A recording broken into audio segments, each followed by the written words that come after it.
Piece ಮೊದಲಿಗೆ ಬಾದಾಮಿನ dry roast ಮಾಡ್ಕೊಳ್ಳಿ. Readymade powder ಇದ್ದು ಸಹ ಓಕೆ, ಅದನ್ನು ಕೂಡ ಯೂಸ್ ಮಾಡ್ಬೋದು. ಈಗ ಆರೆಂಜ್ನ ಜಸ್ಟ್ನ ರಿಮೂವ್ ಮಾಡ್ಕೋಬೇಕು. ಈ ಥರ ನಾನು ಮಾಡಿ ತೋರಿಸ್ತಿರೋ ತುರಿದುಕೊಂಡು ಇಟ್ಕೊಳ್ಳಿ. ಉಳಿದಿರೋ ಆರೆಂಜ್ನಲ್ಲಿ ಜ್ಯೂಸ್ ಮಾಡ್ಕೋಬೇಕು.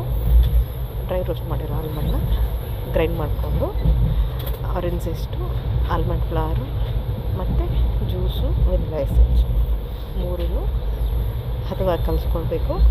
ನಿಮಗೆ ಬೇಕಾಗಿರೋ ಕುಕ್ಕಿ ಶೇಪಲ್ಲಿ ಕೊಟ್ಟು ಈ ಥರ ಪ್ರೀ ಹೀಟೆಡ್ ಓವನಲ್ಲಿ 8 ನಿಮಿಷ ಇದನ್ನು ಬೇಕ್ ಮಾಡಬೇಕು.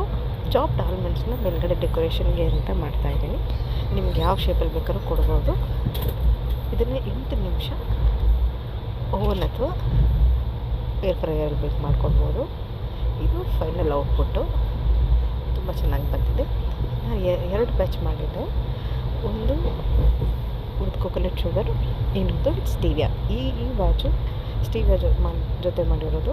ಅದು ಕೂಡ ತುಂಬ ಅದ್ಭುತವಾಗಿ ಬಂದಿತ್ತು. ಎರಡೂ ಟೇಸ್ಟ್ ತುಂಬ ಚೆನ್ನಾಗಿದೆ.